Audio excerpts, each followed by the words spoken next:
There's an Upanishad that is said. You know the story of Jabalasya putra Satyakamaha. Satyakama went to a guru to learn Vidya. Unfortunately, he did not have any knowledge of his lineage. So the guru asked, what is your father's name, which Gotra you are from, and things like that. He went back to his mother and said, Amma, I don't know which Gotra I am from.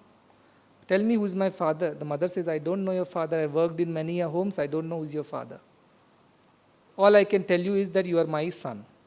I am Jabala. You are my son, Satyakama. And this little boy, with the frankness and the honesty, straight away went to the guru and said, Aham Satyakamo Jabalasya putra. The guru was stunned because in that time saying something of this nature, that too when you are seeking an admission in a reputed school, you don't have any name for the father's column. It's a big thing, but the guru's compassion, you see. He said, you are honest. Only a Brahmin is supposed to be honest. This kind of honesty is expected only of somebody of very pure, refined origin. Not everybody can be honest like this. Was Karna honest? Karna was not honest. He lied to his guru, isn't it? So he got cursed. But this boy said straight away, I only know my mother. This is my mother, I don't know my Gotra. So Guru adopted him and said, you are under my care. But what did he give him? Cows, and said, you cow and to go to the forest. I can't take you into the school right now, but you do this sadhana. You go to the forest and take care of these cows and calves. They are 300 in number. When they become 1,000, you return back, he said. And for several years, Satyakama stayed in the forest, not in the school, not in the hostel, not in the Gurukula, and just did what his guru told him to do. Look after the cows and calves. And there are some bulls. And finally, till it becomes 1,000, don't come back, he said. So many years it took for the cows and calves and numbers to grow to 1,000.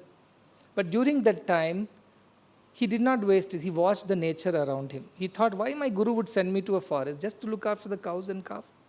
Now there is more. And he learned from everything. So when his guru comes after 1,000 cows, he doesn't come back. His guru comes searching for him as usual. And then he tells, who was you? Guru, I have seen you in everything. I have learned from so many. And there is a whole Upanishad behind that. He learned from the bee, from the river, from the tree, from the fish. All are his gurus, he says. So the one who wants to learn, he will find knowledge in every corner of the world because he seeks knowledge. And the one who seeks knowledge, knowledge seeks him. So he sought knowledge, knowledge sought him. And now he learnt about Brahma Vidya from the nature, not from directly his guru. So guru is required, yes, because guru can guide you as to where you can go and learn also. And your guru could be anybody.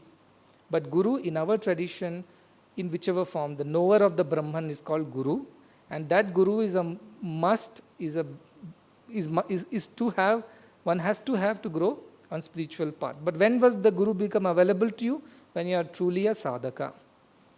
Even for Satyakama, his guru told, you are my shishya, but I will not start teaching you right away. There is some more learning that you must have. And therefore you go to the forest, and gave him a very ordinary job.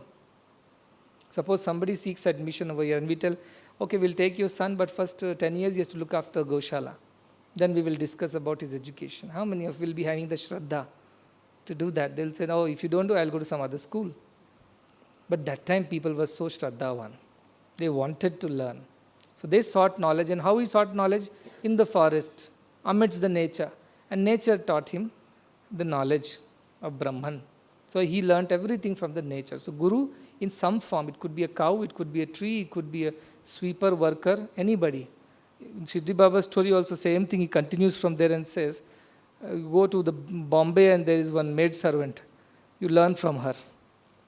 And he's wondering, what will I learn from maid servant? And then he realizes how she's happy.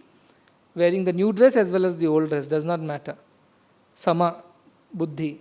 So Shirdi Baba tells, learn from the servant maid. So Guru can be anybody, but Guru is a must on this path, yes.